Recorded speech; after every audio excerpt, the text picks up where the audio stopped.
guys, good morning. Good to see y'all. Appreciate you coming out to see one of the great traditions, of course, in American democracy. I, of course, voted for Donald Trump and myself. So did my wife, and we also, for all the locals out there, we voted for Bernie Moreno for the United States Senate. And if you want the policies of Donald J. Trump in the United States Senate, then Bernie Moreno is the only candidate in this race who I think is the candidate of peace and prosperity for the United States Senate. So I hope people will get President Trump over the finish line. I hope people here in Ohio will get Bernie Moreno over the finish line. Look, I feel good. You never know until you know, but I feel good about this race. I felt good about my own race a couple of years ago when I voted in this exact same spot. Hopefully it goes as well for President Trump and me as it went for me a couple of years ago in the state of Ohio. So I appreciate you guys being here. Happy to take a few questions. You obviously can see my kids bouncing around here. There's Usha.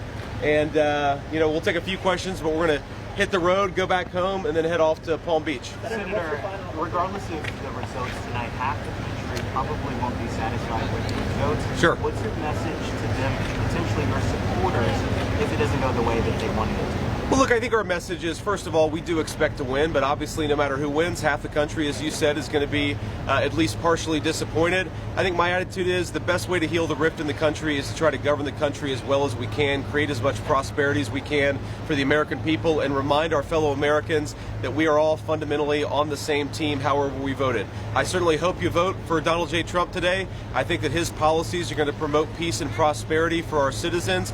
But if you vote the wrong way, in my view, I'm still going to love you. I'm still going to treat you as a fellow citizen. And if I am lucky enough to be your vice president, I'm going to fight hard for your dreams and for your family over the next 4 years. Senator, do you have an opinion on who will fill your Senate seat if you win? No, look, I'm way too superstitious to think about those things. Let's get this election over the finish line. Let's make Donald J. Trump the president-elect, and then we'll worry about what happens afterwards. No, actually, he called me about 3 in the morning, apparently from the plane headed from Michigan to Palm Beach last night. I was in bed at the time. I haven't been able to talk to him this morning. I was going to call him as soon as I woke up, but when I realized that he got back home around 5:30 last night, I decided hopefully he's asleep, and so I'm not going to call him. I'll certainly talk to him probably on the way to the airport or when we land.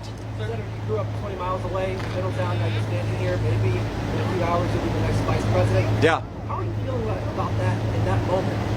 Here to here, and possibly second in command. Look, it's an amazing thing. My heart is just overwhelmed with gratitude to the generosity of the American people. The fact that I'm standing here is very much a testament to the fact that we live in the greatest country in the history of the world.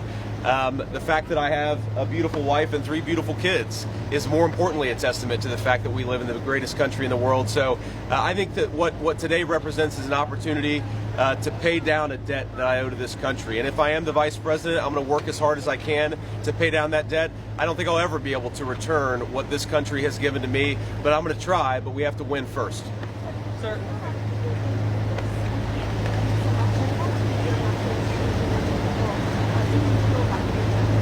You know, my most important message is we ought to argue, disagree about, persuade each other about politics. That's part of the natural process. But we can't discard friends and we can't discard family members. I think that if we all just recognize this basic principle that we ought to love people, we ought to be friends with people, we ought to be family members with people, regardless of their politics, that would do a lot to heal the division. I know myself, I've had a lot of friends, not a lot, I've had a few friends who have cast their friendship aside because I decided that I wanted Donald J. Trump to be the winner in the last election and in this election. I think that's a tragedy, and I'm not going to follow that example. I'd say to everybody, whether you're voting for Donald Trump or voting for Kamala Harris, remember, friends and family, that stuff is what really, really matters. We ought to be kind to one another. We ought to treat each other with respect. And fundamentally, what we're trying to do, President Trump and I, is just build the kind of country where our fellow Americans can achieve their dreams. But that's all of our fellow Americans, regardless of who they vote for. We'll take one more question. Senator.